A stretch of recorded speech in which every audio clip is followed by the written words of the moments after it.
All right, blackout hour. We're back. Has come. So we got a lot to cover this episode. We got a special guest that's going to join early on, and one of these things that you probably heard the stories, but to hear firsthand experience is one of these very rare moments. We got Freeway Ricky Ross joining us. Yes, we'll tell the backstory if you're not fully familiar with who that is, but interesting story to say the least. A very legendary situation in a few different aspects. But before we start, just wanted to make a disclaimer. Blackout is a show that we did for entertainment purposes, to have an outlet to have our opinion, and it is something that is become an outlet to become more of a raw, uncut aspects, even dealing with business.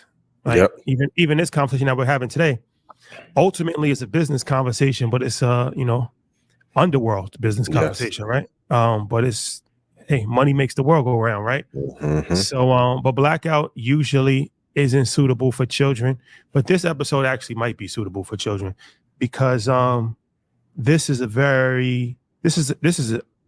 U.S. history. Absolutely.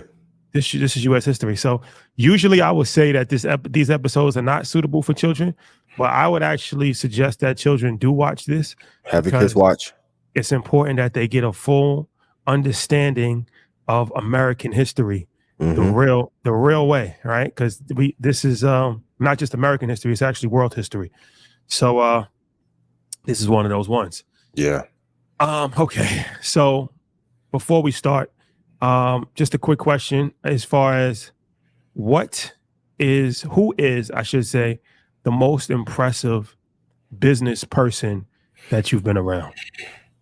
It's a lot to name, and I know this is going to be an answer that most people won't expect. But Rance from 1500, like shout out to my guy Rance. Like, for those who don't know, he built a compound. To me, Rance is Professor X.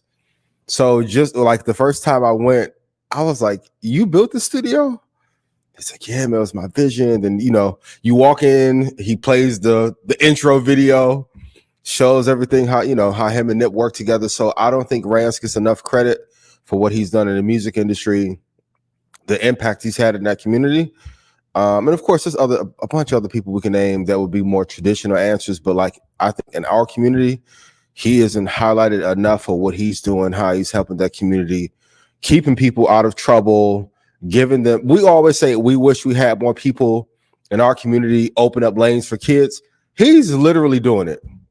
Like, I don't know anyone else that has been as generous with some of his knowledge, information, insight. Like, he'll do the master classes like live. So I think just Rance is a super dope person. I think it's a great blueprint from a giving back standpoint that isn't talked about enough. What about you?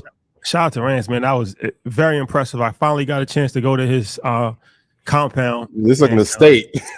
That's dope, man. And to see somebody that's low key, a lot of people not even familiar with him. Like, I mean, so that just goes to show you, like, move in silence. And it helps. But he's definitely one of them ones for sure. For me, it's been a blessing because we've been around so many entrepreneurs that have done such successful things on a very high level. It's difficult to just name one, but person that comes to mind is obviously Robert Smith, right? And for a few different reasons, I'll use InvestFest as an example. The last year's InvestFest, because he was the keynote speaker at InvestFest last year. So, and mind you, all right, Robert Smith, he's worth $9 billion. He's the richest Black person in American history. You already know, you know the story by now. So he gets there. Of course, he's early. That's not even a question. That's not even a question. Of course, he's early. And so when he gets there, as soon as he gets there, he starts asking questions. Where to go? How the stage look? And usually we try to keep people from in backstage so nobody sees them before. But he was very adamant about, let me go outside and see the crowd. So he actually went out during your panel, because your panel was before his. Your panel was before he spoke. So he actually went out I don't know if you knew that or not, but he went out during. That's crazy. No, I didn't know. And he was looking at the crowd, and he was like, "Oh wait, there's an echo." But I'm like, "That's why there's no seats here. Like the seats are further back." So then he walked even further. He was like, "Okay, there's no echo. Okay." Like, so he's just examining. He was like, "How many people does this fit?" He's looking around. So he gets on stage. He speaks. Steve Harvey interviews him. Great conversation. Absolutely. Afterwards, he walks the vendor marketplace. So it's like, all right. Well, he might have walked it before, but we walked the vendor marketplace with him, right? And he's walking the vendor marketplace, and he's looking around. He's looking at everything, and then he's asking me like, "What kind of businesses are these?" And I'm telling him, a lot of like hair care products. He's like, "All right, consumer good business for the most part, right? And professional services." I'm like, "Yeah." So he's like, "Okay." So he's looking around. Then we take him to the merch booth. So it's like a rooftop. You can oversee the whole entire vendor marketplace. So he's like, "Okay, how many vendors is here?" I'm telling him how many vendors. He's like, "How many days is the event?" I mean, like he's literally like asking questions to me. Doing a deep assessment. Yeah, like you know. So, and I'm just thinking about it because I'm like, damn, like his brain is always working. Oh, right? Yeah. His brain is always working, and he's always thinking about how he can scale something, or how it's just like when you're in that mode, right? You look at everything as a math problem. Like, how can you solve it, right? Even if you don't have to. Like, he didn't have to do any of that. Like, he could have just came to InvestFest, spoke, and left, right? Or just enjoyed himself, walked in the marketplace, say hello. But in his brain, he's on go all the time, and his analytics that's working at all times. So to see him at InvestFest, and then the crazy thing about it at InvestFest was that it's a similar thing with Dan Cathy. When he walked in the marketplace, he didn't get mobbed. He didn't get surrounded. He didn't get, big mistake by people. Yep. I'm like, do you not know who this is? Exactly. Like, what? I'm like, bro, by now y'all should all know who he is. He did the episode with EYL, 1.2 million views. We've talked about him enough. Like, how is he walking in the marketplace and very few or nobody is coming up to him just to say hello, or I just wanted to, say, thank you. I got, this, that, and the third. How can I add value? Is there any openings in your company? Something like, what I'm saying? Like something. And that's why I'm just like, this is just mind boggling. But Robert Smith is definitely probably my choice as the entrepreneur that kind of impressed me the most just from being around. Because like I said, it's just to see him in real time and to see his brain always moving at such a high level. It's like a helicopter, right? That's something that I learned. Like, look at everything. Every time you go somewhere, look to see, okay, how they doing it? What's going on here? How can I improve on the situation? How can I take something that they're doing and add it to what we're doing, right? So those are just a few things. And then the last part about that story, because it is slightly disturbing, that Dan Cathy. So when Dan Cathy walked up in the marketplace at InvestFest, he had a name tag on, right? And this is another story that I would like to tell. I told the story before, but Dan Cathy, CEO of Chick-fil-A, he probably worth $7 billion. He came in 2 years ago. He was early. He got there before most of the vendors were there. How that happened, I'm still confused about. Like, how do you have a booth and you're selling products and somebody that owns Chick-fil-A is there before you open your booth? You got to be there early. And not to cut you off, but when you did the first interview with Robert Smith, what time was he there? 7:30 in the morning. They're not getting there at 12:15, yo. On a Friday. And then it's like, with Dan Cathy, he had a name tag on. So even a lot of people, I get it, you might not know who Dan Cathy is when you see him. That's understandable because he's not a celebrity. But we mentioned him before InvestFest started. He's walking in the marketplace with a name tag on, right? So this is one of these things. Like Pink Nookie is a company that we're going to highlight that was a vendor. They knew who he was. So when they saw Dan Cathy, they saw that they started a whole conversation with him, right? And it led to something. So a lot of times people talk about opportunity, but the opportunity is literally right in front of your face. You don't have enough foresight to actually see it, right? Gotta grab it, You're literally like just walking past it. So that's something that actually I want to ask you a question. Like as far as opportunity, right? Because this our relationship comes via opportunity, right? As far Yep. as we have a mutual friend who introduced us. You Yep. came, you did an episode for EYL. And then you had an idea that when we said we wanted to start a show, you had an idea for a stock show. Yep. You put it in Instagram comments like, yo, I want to do a show. First one, hand up. Pick me. and then that works out. And then yep. This show, mutual that as far as taking opportunities and not waiting for them to come to you.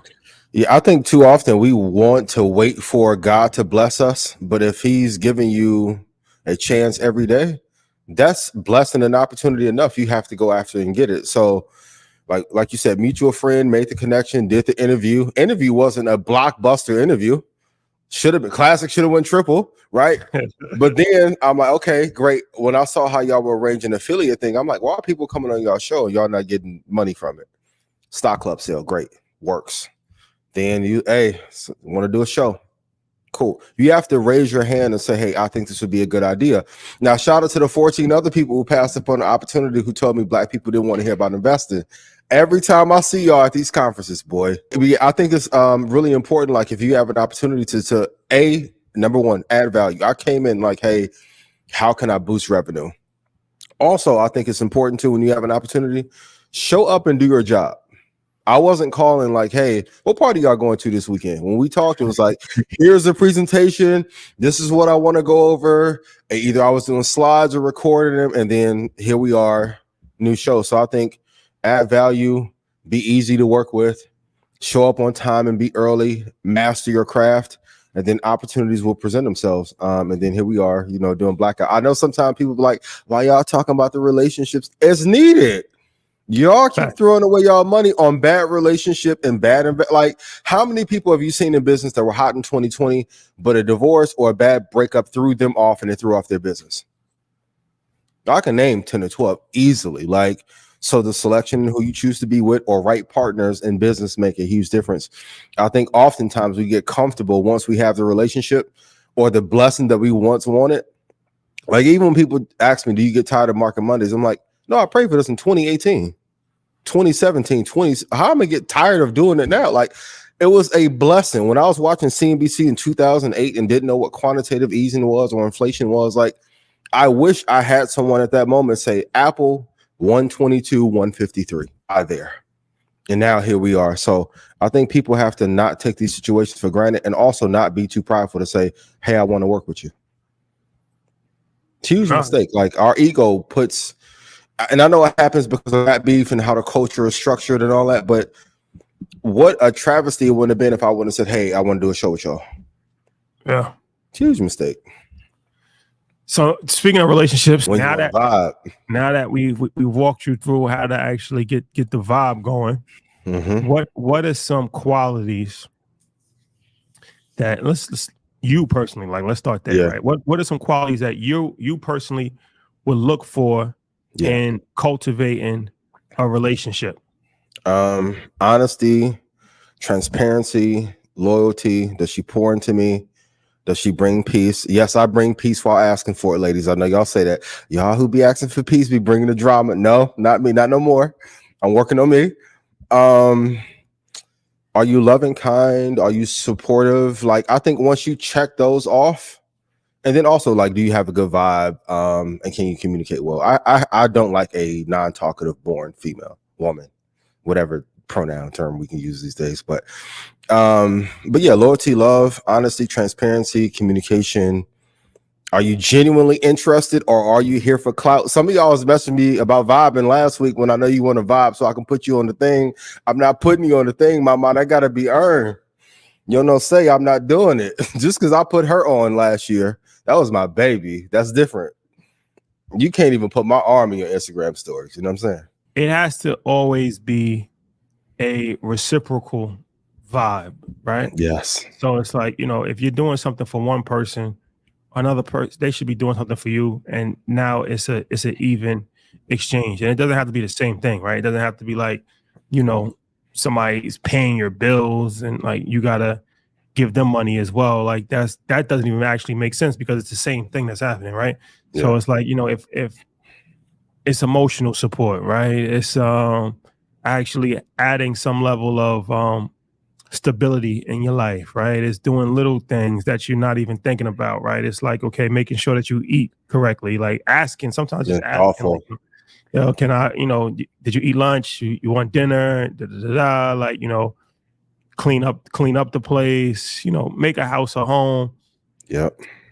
Variety of different things that, are intangibles. These are what's called intangible things, right? So I feel like, there's something that a lot of people don't think about. They always think about like, okay, what can I do to actually, make this like the best situation possible and become Superman? But it's not always about that. It's about the little things in life goes a long way. Mm-hmm. And I think often on both sides, I think too many people focus on what they can get instead of what they can give. I think that's the biggest thing that's happening in our community. I'm not a relationship expert. I'm not Kevin Samuels, God rest his soul. But I think too many people are focused on what am I receiving? And I think the true way to like live and love is to give first. You don't want to be taken advantage of, but someone who's loving, giving, like you said, little things, take care, hey, I know you got to do this, help you pack. Big relationship ended over not packing. Be small things that can make things crumble. So yeah, the thoughtfulness is, but shout out to her. I appreciate you. Thank you for our time together. You meant the world to me. So the packing situation. We never really got into that packing situation. Oh my God. I'm trying to keep the peace. That was my baby. But listen, my thing is like, if we are on a trip in Mexico, right? Big vibe. Oh my God. Cozumel, Box, Playa. And I'm like, okay, we got to go. Already have my stuff on a drawer. Can you just put it in my bag? And you like, nah. And I'm like, okay, I think you're joking. But you're taking TikTok videos of the villa I paid for. I'm not saying that you're my slave and nothing like that for y'all get to saying that. But if it has to be reciprocal, if I provide vacation, vibe, loving, support, protection, affection, you can't put my little red panda shorts in the bag for me before we go. So what was the actual, why would she not want to pack the bags though? It was just like, no, or just cut. Like, was there any reason why? Or I mean, it was, little things before that, but sometimes in a relationship, when you're the star, the person next to you may want that limelight. So at some point, maybe she felt she was too good to pack the bag. You came in packing, you know what I mean? She came in trying to help, right? Why you change what you're doing, But shout out to her. Shout out to my old baby. I appreciate you. Amazing. So the world to me. Let me ask you this. What's the biggest way to know or to have your antennas up for an investment scam? It's a few of y'all. Rest y'all soul. I think number one, if the promises are too high. So if you're promising guaranteed, like anytime someone says guaranteed, it's over with. As much as great as I am at investing, I never been like, no year will you ever be down in your portfolio at any point, right? Apple's down, VOO goes down, QQQ will go down. That's number one. Number two, if they don't look like they've been doing well, like when you interviewed Robert Smith, did he ever pitch you or anything? That's a great lesson. Like the person who's pitching the thing usually needs the money more than you do. I've learned every great investor or anyone who's doing really good in business, they won't offer you anything. They're trying to add value, but they're not pitching you on their next fund. Number three, if no one is of notable quality is involved in that investment, probably a reason why.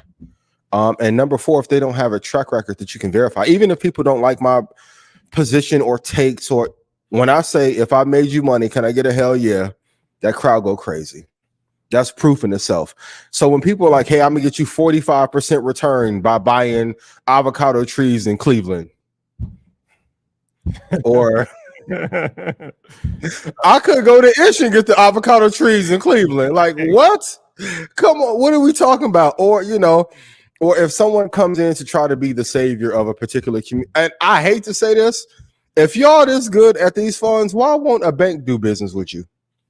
You can't get TIA, Kraft, Vanguard, BlackRock, JP Morgan, no one to do business with you. You can't get a community bank to do business with you, but you're getting fit. That makes no sense. If you're getting 15% to 30% consistent return, a fund is going to find you. A feeder fund, pension, somebody's going to find you. That's somebody.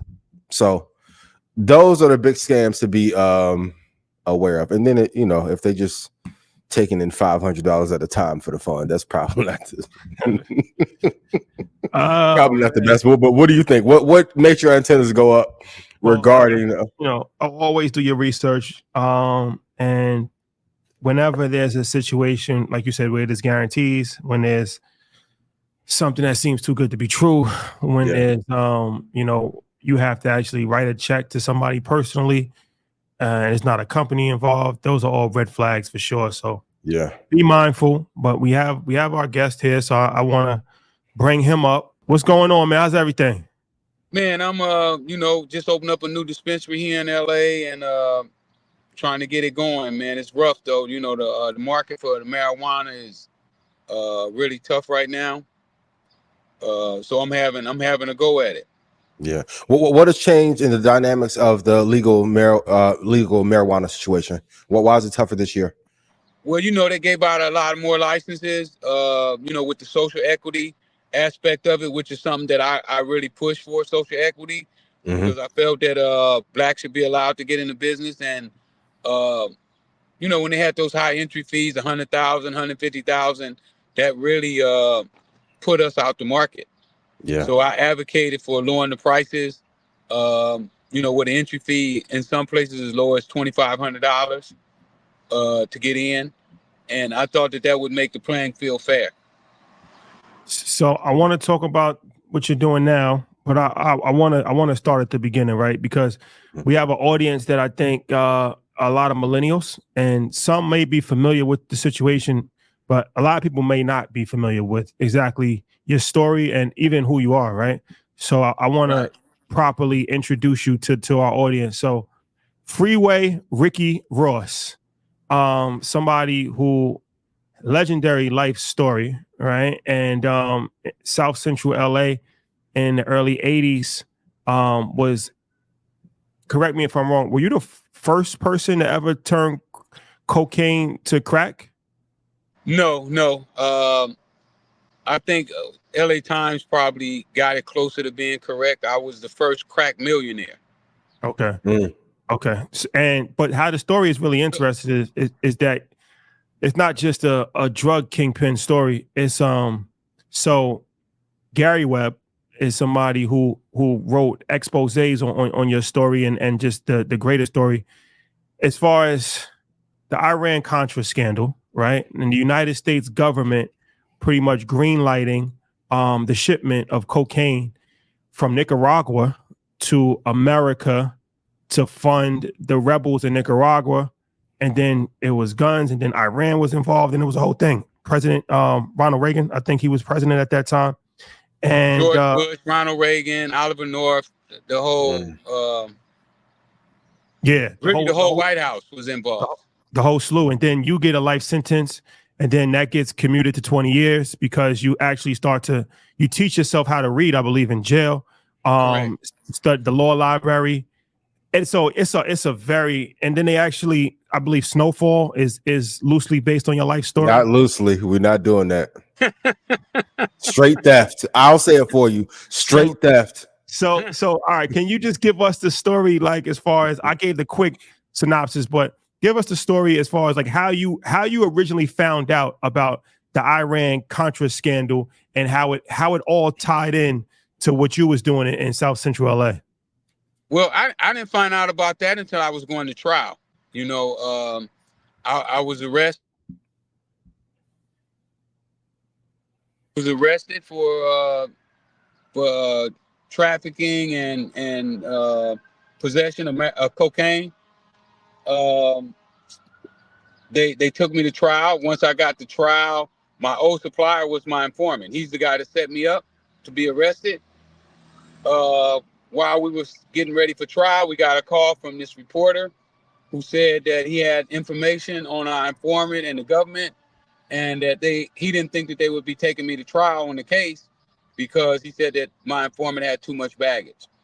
But to go back a little further than that, let's kind of like take them to the beginning. I started in the cocaine business with $125. I was a high school dropout. Was hoping to get out the ghetto by playing tennis. When it was discovered that I couldn't read or write, all the scholarships opportunities that was afforded to me was no longer there for me. I found myself back in the neighborhood where I grew up at with nothing to do, didn't know what my next move was going to be.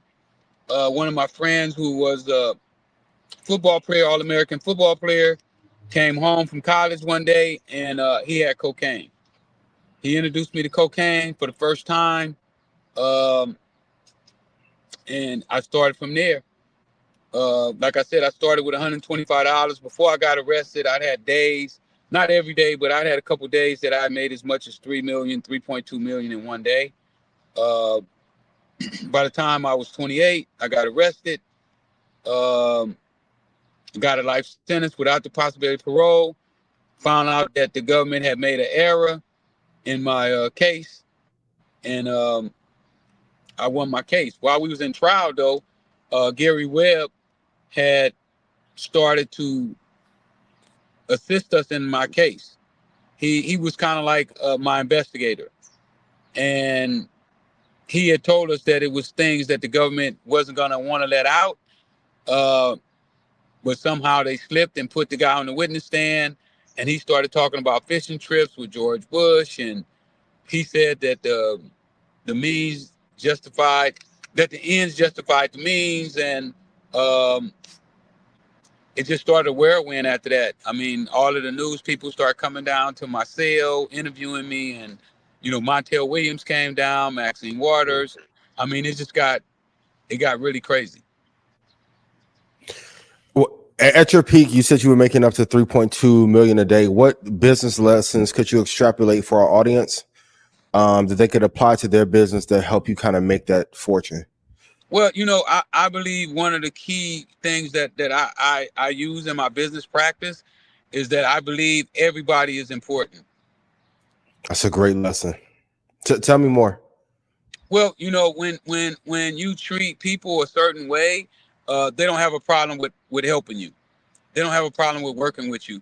So often we run into people and they have a sense of somebody that they don't feel is on their level. They snap their nose at them. And what I found out is that the people sometimes on the lower end is the people with all the ideas. So you said something as far as when the guy took the stand at your trial, and he said the ends justify the means, right? And so what he's referring to is that the CIA thought that it would be a good idea to import cocaine from Nicaragua to support the rebels because they were fighting against communism, right? So that at that time, that was like the big thing was like, we can't have communists take over Central America because that's too close to America.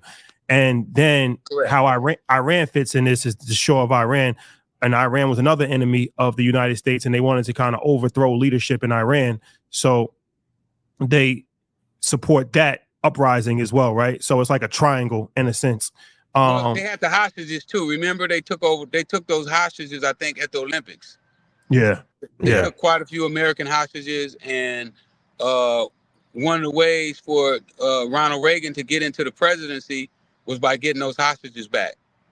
So how do you feel? Because Ronald Reagan also was the person that really stamped "say no to drugs," just say no, stuff like that. Like, what's your personal take on it, being on the inside when a government is pushing an anti-drug agenda, but then also secretly they're the ones that's actually fueling a crack epidemic in black neighborhoods, and then it spreads out across America?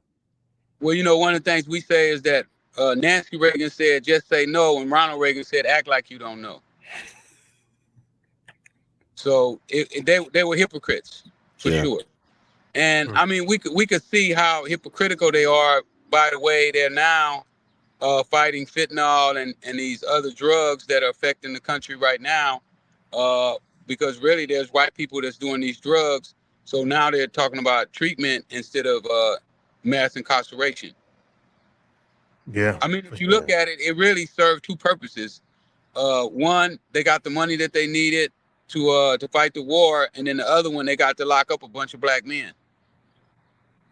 I think at one time it was like 600,000 black men in prison for selling cocaine. Wow. Do you think we have the same kind of crisis going on today? I live in Texas. There's a huge border issue. I don't want to touch too much on the cartels and what's happening in Texas and Arizona, but do you think that could be some of the similar things that you saw during your time going on now with the fentanyl being brought into the United States? Oh, for sure.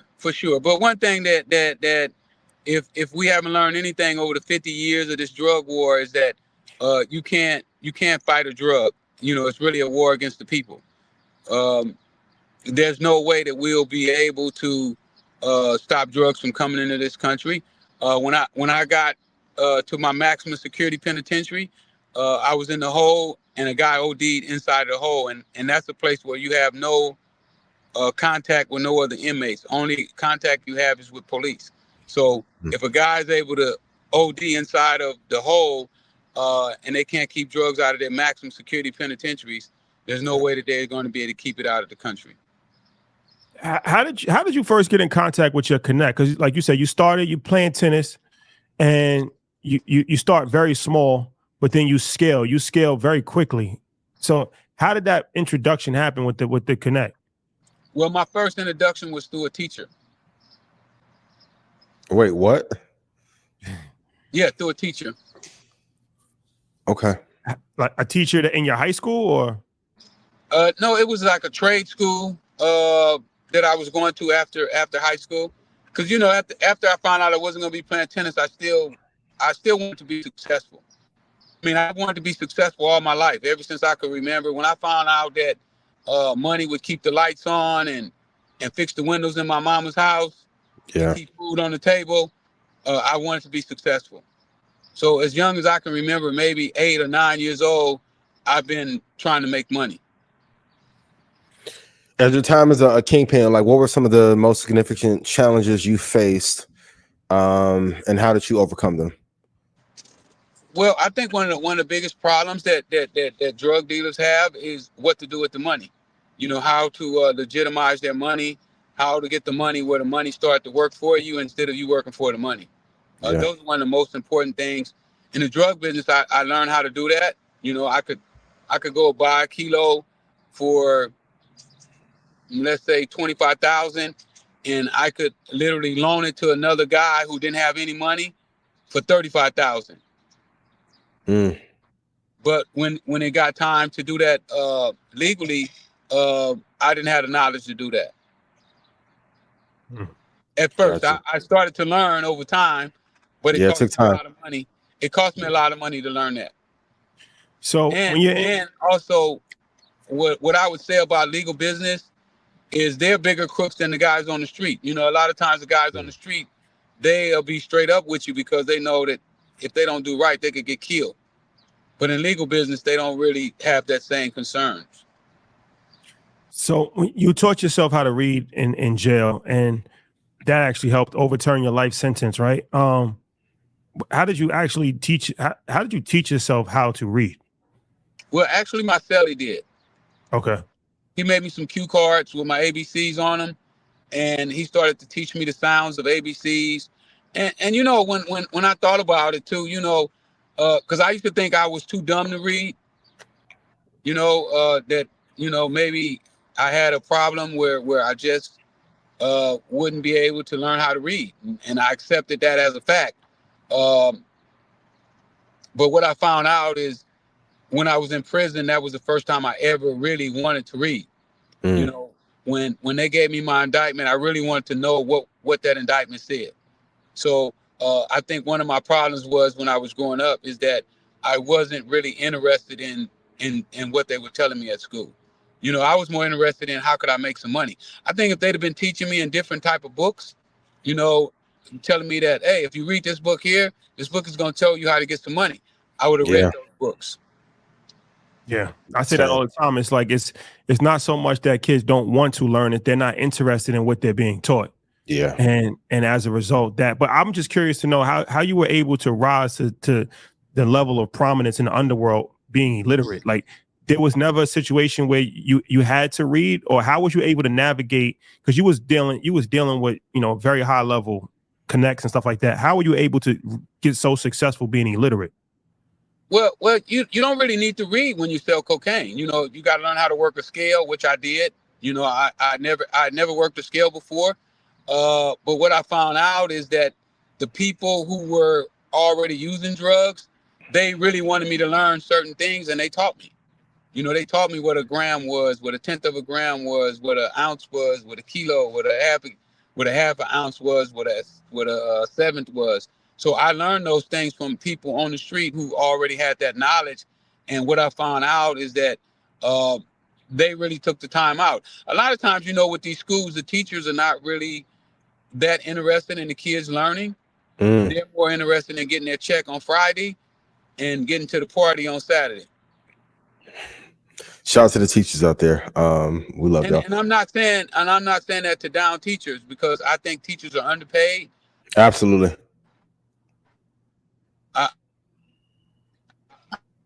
I think that they should be paid. They handle our most valuable assets, which are our kids. You can't scale to your level of prominence without team building. So like, I hear that you paid your guys really well. Can you talk to us about like how you built a team, how well you paid, how were you able to keep friction out of your team? Because we see a lot of, we got the Kendrick Cole, Drake beef going, a lot of infighting in the rap industry and business in general. How do you keep your team together? And then what's the pay structure like to keep them incentivized to stay loyal to you? Well, first of all, I always try to find people who are closely related to me, whose situations are like mine, because I feel like if your situation is close to mine, then you should want the same things that I want. You should want yourself to be successful. You should want to get out of the ghetto. You should want to have a safe place for your kids to play at. You should want to have food that you can eat whenever you want to. One of the things that my tennis coach used to tell me, he said that if you have to wait to Thanksgiving to eat turkey, you in trouble. Yeah. So I don't want to be waiting to Thanksgiving if I want to eat turkey and dressing. I want to go whenever I get ready and eat whatever I want to eat. I want to live where I want to live.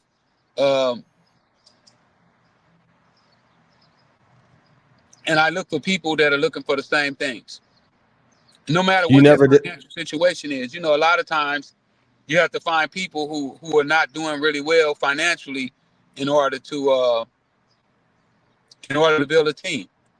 Really quick, Rashad. Rick, you never dealt with jealousy? Like you never helped someone on your crew and then they become envious of your stature or your name, or how do you deal? That's the hardest part. It's like we started up together, we get here, and then there's fracturing. Like, how do you deal with that? Well, one of the things that always happen is when you build somebody up, they want to take your position, especially when it's men. Women, not so much, but men always, it's like the king of the jungle, which line is the strongest. Yeah. And once they get up, then they want to take your position. That happened when even family members do it. I've had cousins that I brought from Texas, they come out, they don't even have no shoes on. And after a couple months of getting them some money in their pocket, then they feel like they want to take my position. But that happens all the time. But what I try to do is stay grounded and remember to elevate myself. As long as I keep elevating, nobody can take my position. You may take that position that I had, but by the time you get that position, I've already moved to another position. So you was very low key though, and even when you was rising, like that. I don't really. I like making money, but I don't really spend money. I mean, right now, I probably spend a day on myself probably about $60 a day. Wow. So talk about that, like as far as like I said, especially in the 80s because I read reports where cops sometimes they didn't even know who you was because you could kind of blend in for somebody that was just on the street, like you. And that's very different from what most people would think about as far as a high profile person in that world. what made you have the discipline to just not only not spend money, but even your personal appearance, right? Like dress down, not be flashy. How did you get that? Well, I had a stint. I was building a lowrider right before I started selling drugs, and I was stealing cars to do this. And I was about 18 and a half, and I was able to get a chop shop. I had my own building. I'd rented a building, me and one of my friends, and we were stealing cars, chopping them up, and we made good money. We were probably making, I probably made, and this is in the 80s, I probably was making $300 a night sometimes. And for people might say $300 a night, not really, but at that time that was me, a lot of money. That was a lot of money. And what I was doing was putting all my money into this car. And when the police finally got into the shop, and I was sitting in my jail cell, and I was like, damn, you did all that for a car. And I promised myself that night that I would never put all my energies into nothing that's materialized. So I took on the persona that I don't have to wear the clothes. I don't need their jewelry. I don't have to be flashy to be successful. So I wanted to be successful more than I wanted people to know that I was successful. Do you think as a community we would do a lot better if we took that approach, opposed to being flashy? Oh, absolutely. I mean, I was in Atlanta about a week and a half, 2 weeks ago, and I watched us blow about 500,000, 300,000 on drinks and hookahs, and it was just like, wow, what could we do with $500,000? You know, like, you know, I just opened up a dispensary, and $500,000 right now would probably put me in a position to take over an area that 15 dispensaries are at, and none of the people that own these dispensaries look like me. So your name, for people that are not familiar, like I said, with your story, is obviously familiar for a different reason. Ricky Ross, when they see Rick Ross, they think of obviously a very successful rapper. And then your story, as we mentioned, Snowfall. So talk about those instances where, you know, people have kind of taken your likeness, ripped me off. They ripped me off and gave me nothing for it. The rapper Rick Ross, he did it. John Singleton did it. You know, John Singleton bought one of my first books when it came out. Matter of fact, me and John went to the premiere of my documentary, Freeway Cracking the System. We went to that premiere together. Wow. And I just got my books that same day. It was crazy that the premiere of the because I self-published my book. So they sent my first copies out, my first 10 demos. The books had demos on the cover. And when John saw them, he wanted one. And he bought one for $100 because I wasn't going to sell them, because I was going to keep them as collector's items and give them to some special people. And not saying that John wasn't a special person, but, you know, I really wanted to give them to like family members and stuff like that there. So he bought one for $100, and I had no clue that he was going to take that book and build a TV show off of it that I wouldn't be included in. Let me ask you this before we wrap. How much money did you have, do you think, when you, at the time that you was locked up, right? How much money did you have, property? Like, what would you say? Like, what was? When I went to jail? Yeah. The time you went to jail. When I got arrested, I had about $800,000. Okay. In the 80s. So, that was cash, though. That was cash, not counting properties. I think when they estimated my properties at that time, they estimated like 12 to 15 million. So because that was another part of Gary Webb's story, right? How they would take properties. So all of those properties was seized, right? With Gary, yeah, not all of them, no. A lot of my family squandered off, you know, didn't know what to do, wouldn't collect rents. I mean, when you come from a family that has never had nothing, yeah, it's hard to get them to understand how to protect whatever it is that you have. Even right now, you know, it's amazing that I have a dispensary and maybe 3 of my family members walk through the door. I'm talking about brothers, cousins. They just don't understand the value of, even if it's not yours, protect it, because you still benefit from it. Yeah, for sure. And it's like, it's one of these things, right, where I just wanted to kind of say that, because it's like, all right, you have $12 million in property, you have almost $1 million in cash, but do you do 20 years in jail? And I'm assuming when you get out of jail, you're starting from, you don't have anything, right? I had $200 when I got out, and I made that from jail. So it's like, just My God. for people, just to kind of paint the picture that it's never really worth it. It's never really worth it, right? Because it's like, to be a multi-millionaire, but then to come out and then to have to start all over again after 2 decades, it's one of these things that the government always finds a way to win. Yeah, well, a lot of my problems was my ignorance. Not understanding money, not understanding people to the point to know, because I had to leave that 800,000 with somebody. Oh, they blew that shit that year. Oh, exactly. My God, yeah. And I was building houses at that time. I had a construction company going. I had junkyards, construction, tennis shoe stores, beauty stores. I had tire and wheel shops. You talking about somebody who was making the kind of money where I could spend $200,000 in a day and it wouldn't affect me at all. I was making about $200,000 to $300,000 profit every day. And then just reinvesting it, just buying different businesses, real estate, stuff like that. Right. Because I didn't really spend money. I wasn't wearing a jewelry. I've never had a real car, like a Mercedes Benz I done had Mercedes Benzes, but they wasn't a car that I felt was my car. Got you. Okay. Like my 66 Chevy, that was my car. Yeah. Nobody could buy that car. Nobody could drive that car. The cars that I used to own was cars that was for sale. So you put the houses in your family name and they sold them, or exactly. You know the game, because you can't put them in your name because the government gonna take them. But and those houses will be worth what today? 40 million, 50 million? Somebody estimated that if I had all my property that I had, it would be like 150 million. Oh my God.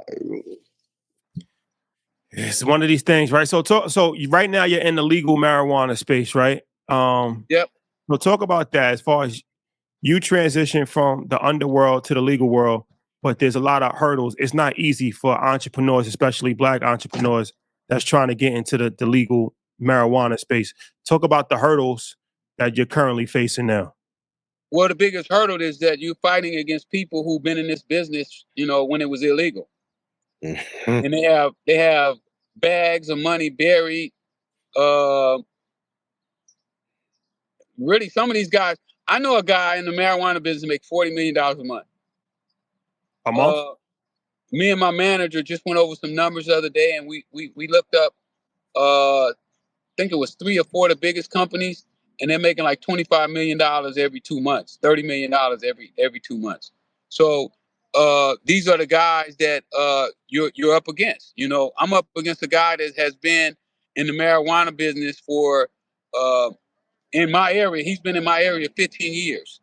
So he's rooted in that area, and he doesn't want to share.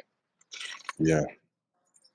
And it's the other world of it too, where like some of the cartels have gone clean and went, like when I used to live in Colorado, so in Pueblo, Denver, when Silver Peak was at its prime, you have some fierce competition there. Like it's not an easy industry to get into. Well, the guy that I was telling you that made the $40 million,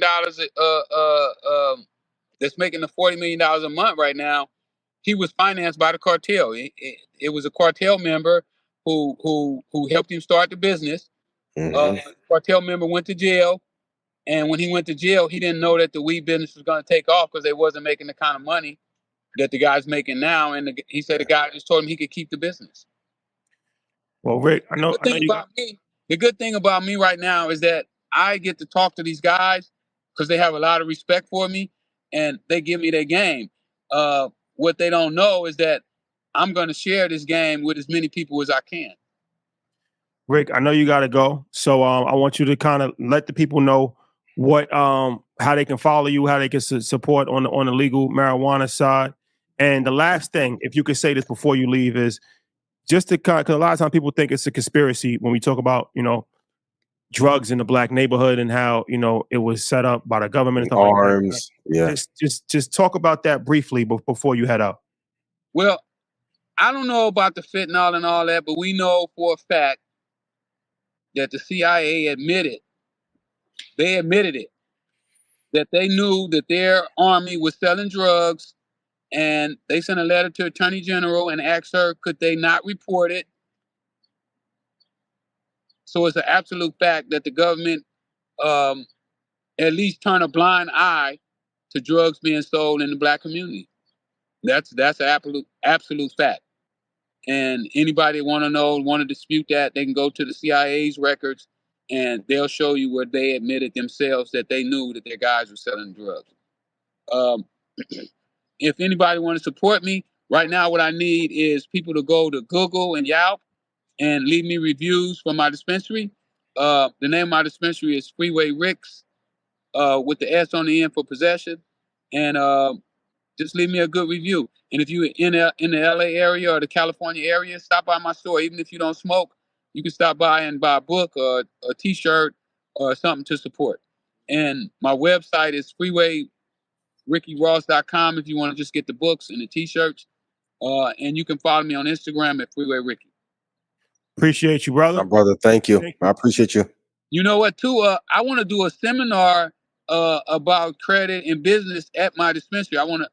What I'm doing is I want to use it for events where we bring people out like you guys, and people can come in the audience and sit there and hear, you know, how to make wise investments, how to get their credit clean.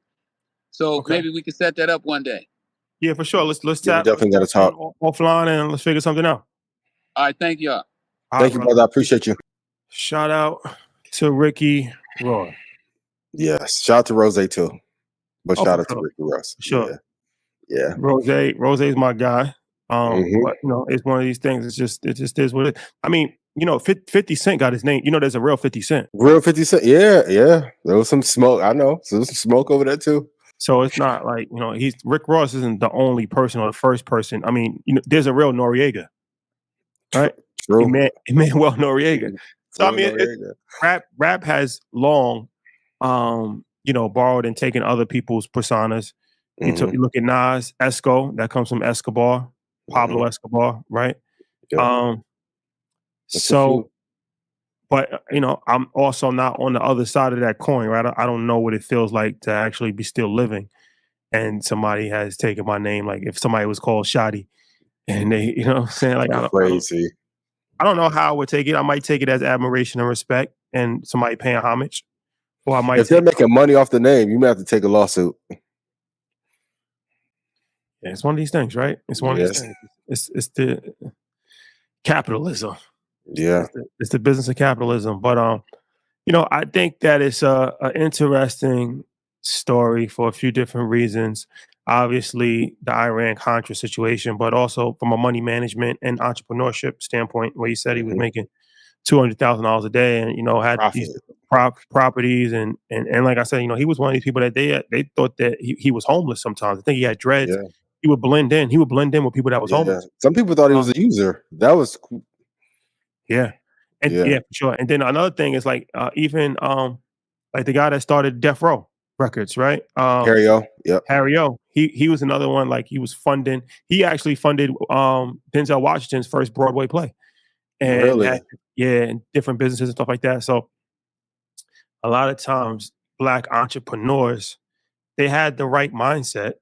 Yeah, not the right resources. But the wrong product. Yeah. And sometimes it wasn't even the wrong product. It was just the wrong time for that product, right? Because if you look at marijuana now, 15 years ago, marijuana was the wrong product. And you can get 20 years and 15 years in federal penitentiary for selling marijuana.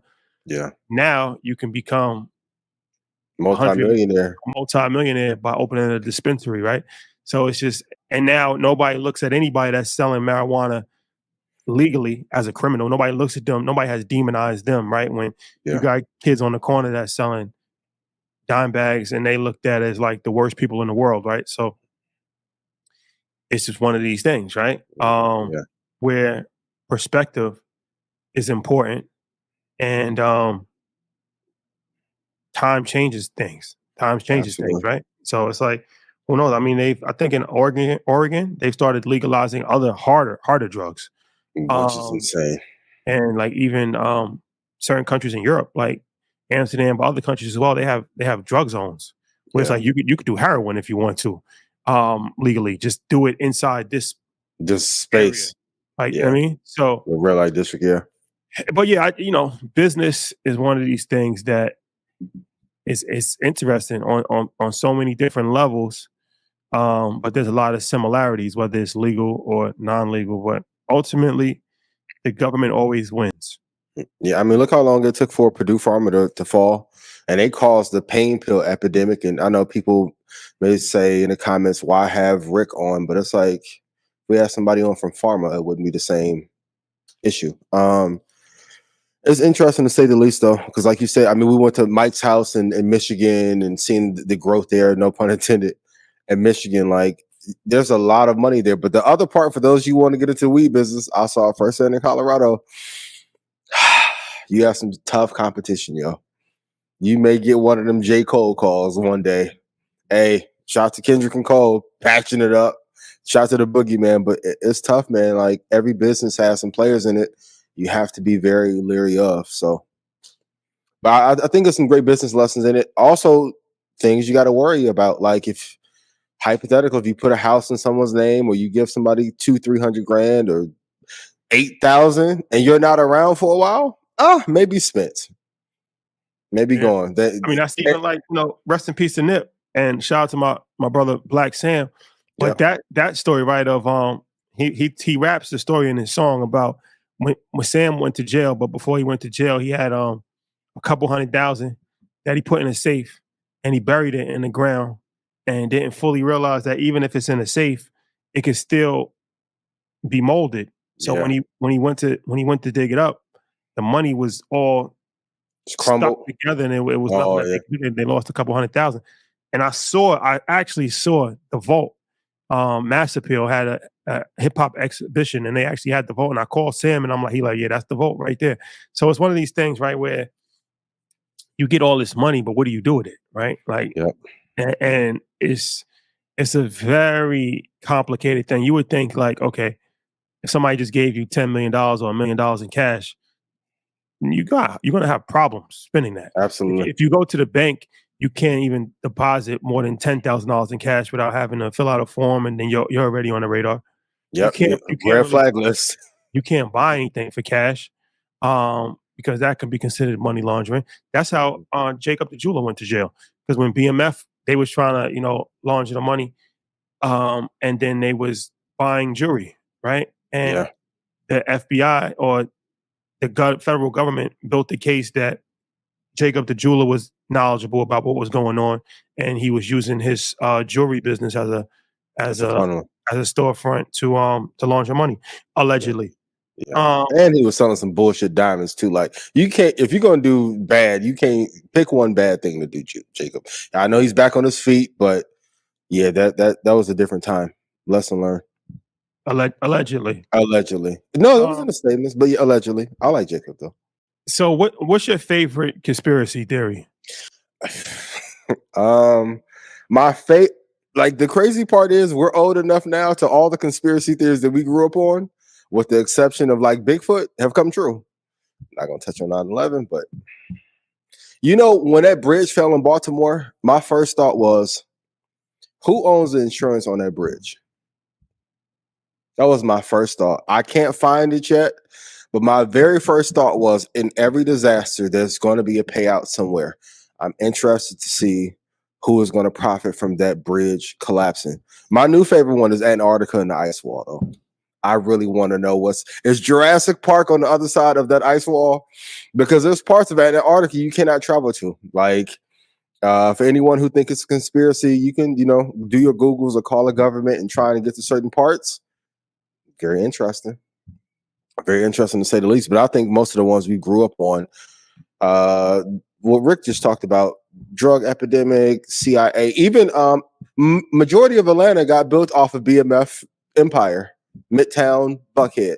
Majority of Miami got built off of Pablo and that run. LA, Rick had a part in building. So it's not that many conspiracy theories left, but that ice wall and what those dinosaurs could be. Oh, baby. Hollow Earth. So. Yeah, it's one of these things, I hate conspiracy theories because I think the stuff, it's just a lot of stuff is real, right? But it's the biggest, I think the biggest conspiracy theory I can't talk about publicly. Okay. If you follow 19 Keys' information, then you can put two and two together. Put two and two together, but yeah. Shout to the Anunnaki. Unfortunately, I can't talk about that kind of stuff publicly, but yeah, I found out something interesting actually the other day. That is a strong thing that they saying that J. Edgar Hoover was black. Did you know about that? Wait, what? He had black genes in him? They were saying that he was actually black. Like, I don't know like what percentage, whether he was mixed or whatever, but I didn't know this until Shaka Bars actually sent me this information. And I started to go down a rabbit hole. And apparently, even if you look at photos of him, he does actually look kind of black. They were saying that he was a black person or black descent and he was passing for white. Like old boy from the Knicks. What's his name? Vincenzo. What's his name? So they said that he was passing for white. And then I looked at the photos and I'm like, damn, he kind of does look like a Don Peebles almost, right? Like I could kind of see this. And then they were saying that they shout out to Don. Shout out to the Don. They interviewed a couple of his relatives, black people, and they was like, yeah, no, it's a well-known fact. Like he's my cousin. And this is like a black man saying like he's my cousin. Gotcha. And I'm like, that's wild. Because anybody that doesn't know J. Edgar Hoover was the head of the FBI during the 60s. They actually named the FBI building after him. And he's the one that ushered in the whole movement. Was a COINTELPRO? Yeah. COINTELPRO. Yep. Yeah. When they had a whole systematic approach to break down all Black Power movements, from Black Panthers, NOI. He targeted Malcolm X. He targeted Martin Luther King. Like, this is documented. This isn't a conspiracy. This is actually documented. Yeah. But it's just crazy that if he was black or had some level of blackness in him, right? Like, that is wild. It's not surprising. I mean, get one of us to target one of us. It's always one. It's always one. Like, it's always one that just hates so much that they would do that. But I didn't even know that until recently. Like I said, I started doing some research, and it looks like there's actually some credible information to support this theory. So that was interesting to me for sure. Yeah, that's fascinating. To the powers that be, I'm not going down to Rizza Islam. Shout to Rizza Islam, that lane. So keep me off your watch list. I love y'all so much. I'm an upstanding citizen, so it's Rashad. And also like the John F. Kennedy. Rick brought up some names and certain things lined up. Like you said, most of the conspiracies that we talked about growing up, the truth is way more fascinating. The truth is way more. We don't even have to worry about the aliens and dinosaurs and Anunnaki and what did the eclipse really happen? And was the moon still out? Is there a black sun? I saw them the posts, but the truth is way more fascinating. The first conspiracy documentary I watched that kind of woke me up, quote unquote, Zeitgeist. You ever seen that? No, what's that about? Oh my God. It's like it goes into the conspiracy of everything. Religion and mind blowing. If you guys haven't watched it, please check it out. It should be on YouTube for free. And crazy enough, man, with the exception of the kids staging their death type thing, Alex Jones is right about a lot of the stuff. The GMO, the pronoun stuff that's prevalent, the targeting of rap music and culture to infiltrate, the Rick Ross stuff. Like, Alex is right about a lot of these conspiracy theories. So, but you also have to know, like, when you are making these allegations, it can end very bad. Rest in peace, Gary Webb. There's a bunch of other journalists who have reported things in the States or Mexico, and it did not go in their favor. You should watch that movie if you guys haven't watched it, called Killer Messenger, and it talks about Gary Webb. And Gary Webb, once again, he was the one that actually started writing the story for, I think, the San Jose Press, something like that. And he started to expose the whole Rick Ross thing and the CIA and the Iran-Contra, and he won awards. And all of a sudden, suddenly he ended up killing himself, allegedly. Yeah. Conveniently. Conveniently and allegedly. Hey, let's talk about the power of celebrity real quick. Do you think it's important to have a celebrity CEO leading the brand? And do you think with the blockbuster event that WWE had, do you think they'll be able to survive without The Rock being present every week? Because they're in a very unique situation, like where he was there for the ramp up, but now he's going away to film for 6 months. Do you think they'll fall, or do you think if he was there more often? And I think it's a bigger lesson on the importance of having celebrity, like you said, a Market Mondays a couple of weeks ago, or do you think they'll flounder and go back to where they were? Caitlin Clark in the WNBA, same thing. I think the WNBA thing is Caitlin is going to carry them as long as she plays well. As far as the celebrity CEO, it's tough because you kind of always need them to be involved somehow. They can't just disappear, right? Yeah. Like if the brand is built on a name, then the name always kind of has to be synonymous with that brand. So that's something that even for you guys to think about when you're building your company, right? Like as far as there's pros and cons as far as being forward facing. There's pros and cons as far as being a very notable person that is attached to your brand, because most Black brands usually have like a person that's attached to it. That's a good point. I never thought of it. Yeah, that's true. Like when you think about, any record label, there's always a CEO that has led that record label that we know. Like we always knew, we knew Jay-Z, we knew Dame Dash, we knew Giddy, we knew Master Suge Knight, Suge Knight, we knew all of these people that we actually knew. Babyface, right? Yeah. And it's been pros and cons for that. Right? Like it's like during good times, if Yeezy can come and he could just do a surprise drop, he has he's built his own personal brand up so big that it just goes crazy and it sells out, and it'll be a lot more efficient than if a brand was just trying to just do it.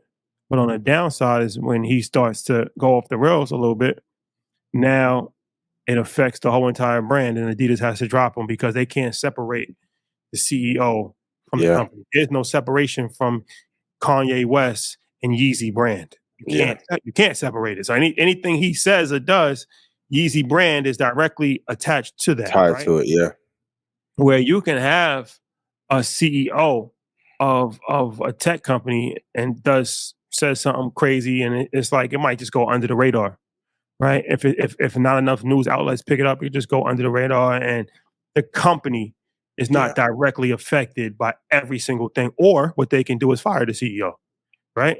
Like, and nothing, and it won't directly, like, let's say, let's say like Honda, for instance. Nobody knows the CEO. Nobody.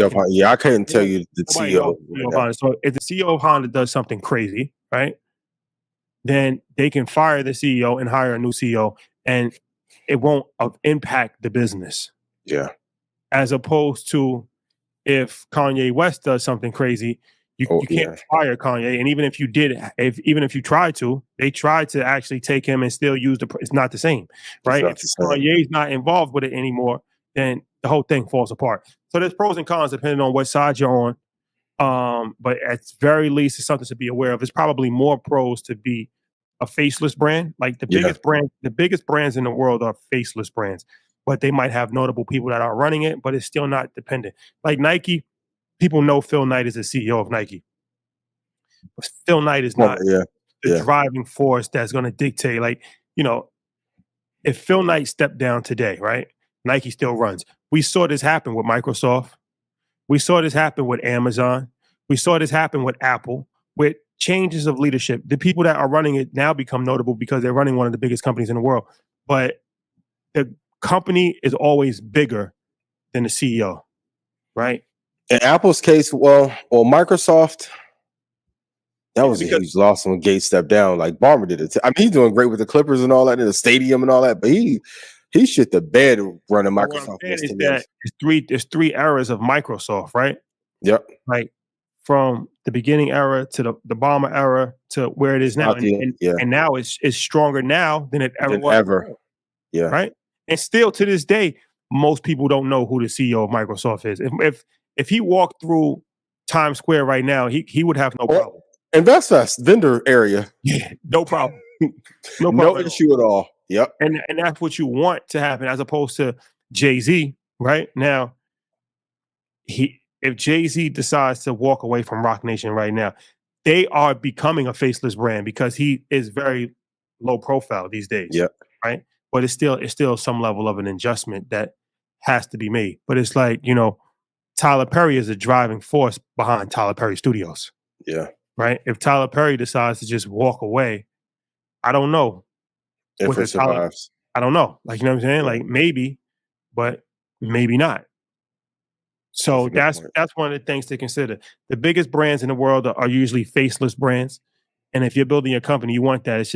It's harder for Black businesses to even get started. So that's why a lot of times we drive off of celebrity and we drive off of our notoriety to kind of springboard the brand. But then people could take personal shots at you as well, right? Like now it becomes a personal thing. You can take a personal shot at somebody that you know. You can't take a personal shot at a person if you don't even know anybody that's involved in the situation. That's true.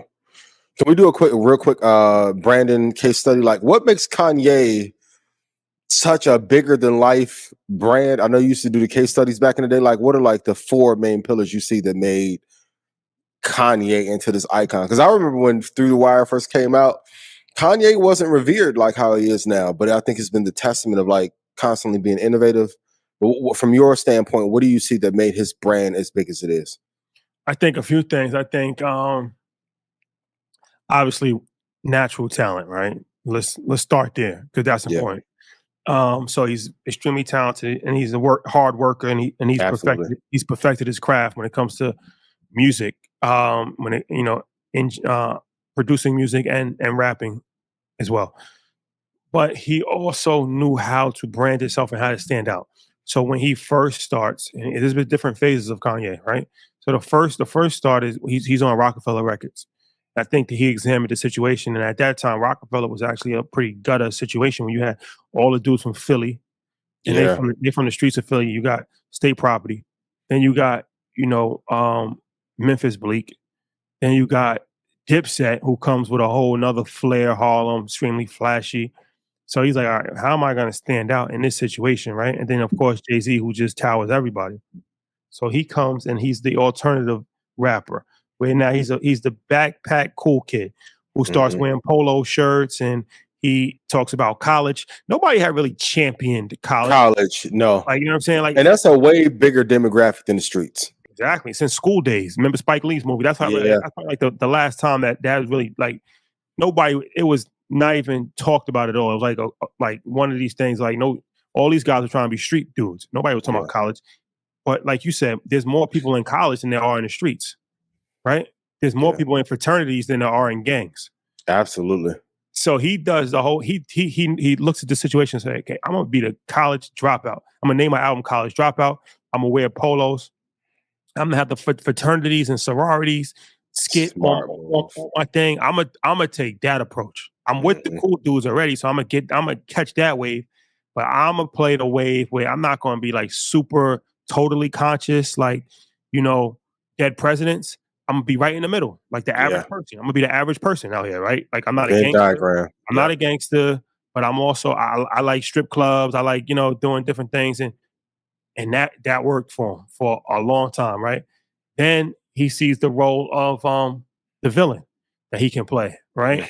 So now it becomes a little bit darker, like even like my Twisted Dark Fantasy, right? And he starts to be a little bit more darker, and he changes the sound of the music a little bit, and now he creates a whole new persona for himself, where it's the Yeezy era, right? And goes in there. Then he realizes that music is only going to last for so long, but you need something that's going to actually be bigger. Every billionaire that from hip hop has become a billionaire because of something else. From another industry. Diddy became a billionaire from spirits. Jay-Z became a billionaire from spirits. So he's like, all right, maybe not the spirits route because that's what they're doing. Dre became a billionaire from beats, but he always was talking about fashion his whole entire life. So let's really drive into this fashion thing, right? Hence Yeezy brand, which becomes bigger than anything that he's ever done musically. Yeezy brand is what made him a billionaire. Yeah, right? bigger than good music, bigger than Rockefeller. Right. So now it's about reinventing yourself and doing different things outside of the realm of what you're currently doing, but still related to what you're doing. Right. And so now that goes crazy. But then he also knows how to create viral moments for himself throughout the course of these times. So from the time when he did the Taylor Swift, got on stage, said that I'm gonna let you finish, whatever. He did the same thing in Europe. Like, nah, we're not doing that. Then he goes on Saturday Night Live and says that George Bush doesn't care about black people. Yep. Like, this is it. People look at Ye like he's saying, like, he's been doing this. He's been doing this, yeah. Since and risking his career. Yep. Kanye been doing this since day one. I think part of it might be that he might not be totally mentally stable, but the other part of it is that he understands how to create controversy. And if you can constantly create controversy, he goes on TMZ and says slavery is a choice. If you can constantly create controversy, you'll constantly remain relevant, right? If you can't create controversy, then you have a hard time remaining relevant. You could still remain relevant, but it becomes harder. It's easier if you could just create controversy. 50 Cent is another example of this, right? He has mastered the art of constantly creating controversy. Yeah. So and as a result, his name has remained relevant throughout all the eras, even when his music stopped being relevant. His music stopped being relevant, but through his battles with other TV shows, whether it's highlighting issues with Puff now, whether it's talking about Ja Rule, but he has never been afraid to put himself on the front line to start controversy because he understands that that's a talking point for his brand, and that's going to keep him relevant in the public sphere. So that's a short case study how I look at it. Yeah, and there's other stuff as well, as far as him working with artists, and changing his sound and doing different things like that. Taking like even him not showing his face. Well, Ghostface did that in 94, 93. Like, you know what I'm saying? That's like a good point. Yeah. So it's like it's not the first person to do it, but he's taking moments and to a high level. To a different level, right? Of like, okay, let me do this. Let me perform without a microphone. Like, just have music playing, right? Listen, it's like a listening party for 50,000 people. And he's constantly reinventing himself. So he does an album with Jay-Z, right? Then he starts to work with Drake, and then he has problems with Drake, and then he does the auto-tune thing, and then he works with Nas and Pusha T and all of these guys. Then he changes that flow, and then he starts to work with Travis Scott. Yeah. 2 Chainz. Then he the Big Sean thing. Then he changes that flow. Now he does the album with Ty Dolla $ign, right? Like, that's collaboration at different people with different points in time that's hot in that moment, or can add some other element to your sound that you can't add. Yeah. And just ride that wave up. So yeah. What about you? Constantly innovating. I agree with he's mastered the controversy without it turning into like street drama. Like, for those of you who want to create controversy, you're not 50 Cent. 50 Cent got hands in other arsenal. Like, shot the arse, right? But I think a lot of people go that route and don't realize what may come with that. Until the Adidas situation, he really didn't have that much heat. Power of collaboration has been really key since the very beginning. Like, Go Get a GLC, Consequence, Go to Rockefeller, help shift that sound with Just Blaze and Bink. I remember even when Kanye was like on his third album saying, I want to intern for Louis Vuitton. Like, to be that big of a star, to humble yourself to apply for an internship. What? I thought it was crazy. And then I saw the genius in a couple months after. Then that's when he found Virgil and start to build that team, right?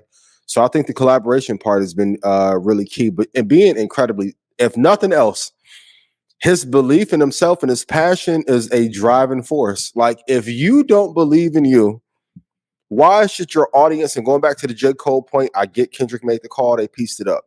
But if you don't believe in your brand, how can your audience and fan base support you if you don't believe in you? So when he was like, I'm a god, I love that clip because it's true. It's like, you want me to call myself something lower than, and you'll accept that. But if I say that I'm great, if I say I'm the best at this, I'm looked at as if I'm cocky.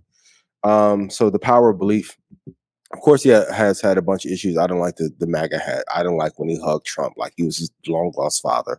But overall, Kanye has been like an incredible beacon for entrepreneurs.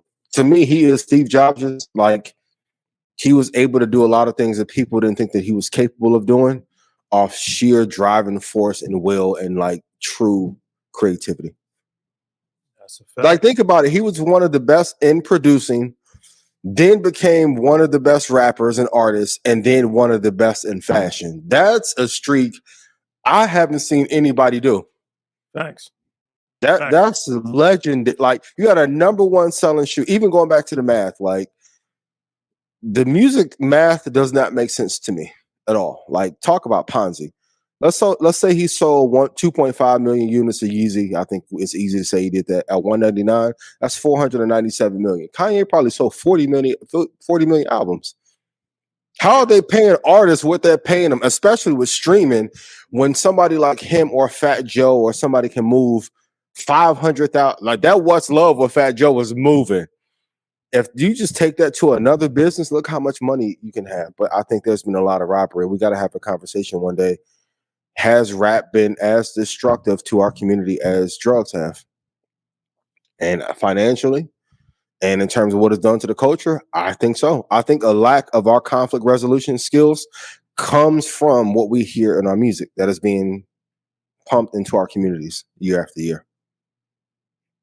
That's a topic discussion that we definitely got to cover in detail on Blackout, because that's a hot take, but that's a fact.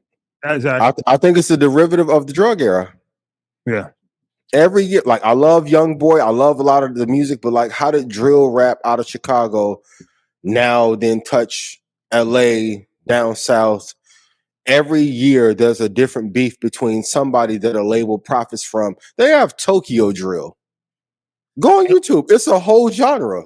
But also the music is used as communication to spread negativity, right? Absolutely. It's like the newspaper of sorts to actually spread the negativity. So it's like gang culture was in LA, and then it's spreading organically on its own just by people traveling and going to different places. Like, somebody might move from South Central to Oklahoma and set up a set in Oklahoma, right? But it accelerated very quickly on steroids once music got involved, right? Absolutely. Now you can actually see it in real time, and movies as well. But music pushed it globally, pushed it. Like, that was like a driving force that actually pushed it. This is not debatable. This is actually a fact. It's a fact. You got a soundtrack for the war. Drug culture is the same way. So it's like, all right, they create scissor in Houston, Texas, and that's their culture.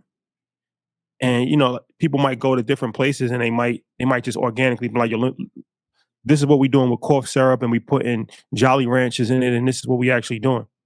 But music accelerated that tremendously, right? Absolutely. Once it became popular, once we started to hear the music, Screwed Up, clicking all of them shots, all of them, Lil Kiki and Ella, but it accelerated the curiosity of like, oh, what's this? Now, same thing with prescription drugs. When Future was talking about Molly Percocet, it was on the radio. It was a top 15 song on the radio. Yeah. So it's like people will be like, well, there was drugs before he said that. Yeah, I get it. That didn't invent the drug, but you can't say it didn't accelerate it. How didn't it accelerate? It had to accelerate it, right? And then we can do the same thing on the other side, even if you look at like other, because it hasn't been just negative, but it's like, if you watch the Wu-Tang series, I think it was actually very well done. But this goes back to like in that early 80s, late 80s, early 90s, like there was like 5%ers in New York. That became very big. Very big, yeah. It's a small percentage of the general population, but it was oversized in hip hop. So when Rakim came out, and then Wu-Tang came out, and then now you start to see everybody calling each other gods and all that. Even if you don't fully understand what you're actually doing, it's just the influence in the music makes this ideology spread very quickly. So there's no denying that music is the fuel to the fire that has happened. And like I said, most of the time, the stuff that has been spread has been negative. a lot of negativity has been spread. Gang culture, drugs, street, prison glorification. Yeah. These are things that mistreatment of women. And now with the drill music, you got a whole different wave of things that's being spread, right? So language, terminology. So yeah, it's something that you definitely have to say. Is it as bad? If not, it's right there because it enables it to actually happen, right? It's like if it starts, then the music actually. Some people will be like, well, they just telling the stories. Well, not necessarily, because it's one thing to actually document a story. It's another thing to actually glamorize and make a whole mini movie documenting the things, and that's not necessarily telling a story. That's a form of glorification, and that amplifies the urge of wanting to be involved in certain things. Like you got to take some level of responsibility for this. Absolutely. And then like when it gets to the point where the disrespect is so high that now you're recording music videos on people's graves, and like labels are financing this shit. Like, because if not, you can have these videos taken down, but they're profiting off of them. Like, I don't have a issue with the dude Trap Lord, but like when the Young Boy documentary does 3 million and the Von documentary does 7 million, that is glorification. If that happened to anyone else's family, like, come on, man, like, what are we talking about? But every year we get a different beef. And even with the Drake and J. Cole thing and the Kendrick, people like, well, it's not going to turn violent. Y'all don't know that. Y'all don't know the people in them camps. There's some serious people on both sides. But guess what? Every time go look at how much money Interscope made off of the death of Tupac Shakur and how much that label made after Biggie died. Then go look consequently after that, everybody else who died, and how much the record sales go up. On average, it's 350%. That's why Jada said dead rappers get better promotion. This is a fucking like, y'all think the NVIDIA 2-year call leaps or something? The dead rap poured the money in, and now we get to steal the masters and get the insurance after they die. Like, I verified this 3 times. RCA, Sony, Def Jam before they went under. Look at that. Like, even all the money, Universal Music Group has one of its best years ever, and then Def Jam just goes to the wayside. What? Okay. By accident or by design? But what do I know? But yeah, I think rap music, and I'm a huge hip hop fan. First tape I bought with my mama, MC Breed. I go way back. Diehard Tupac fan. But a lot of the stuff that gets poured into our community are the things that are not beneficial for us. Which leads me to my last question. Will we ever love the business, investing, uplifting, empowering conversations more than we do the drama? No, of course not. But that's just human nature, though. That's human nature, right? It's like there's always going to be more people that are attracted to sensationalism, to gossip, to entertainment, to ignorance than they are to education. For sure. You don't think that's a cultural thing? I think it's the same through human history, right? I think human history has always led. You look at Rome, right? The Roman circus, that's what they call it. Entertain people. This is something that I think has been well documented, right? Like, only a few were meant to reign supreme amongst the general population. Then most people are just kind of living day-to-day lives and entertained, and if you can just have some level of food, entertainment, family, then that's enough. And there's nothing wrong with that. That's everybody's purpose in life is different. So I don't even knock it. I don't knock. That's why I don't compare our show. I don't compare our show to somebody like a Shannon Sharp or anything. Like, we're in a different lane.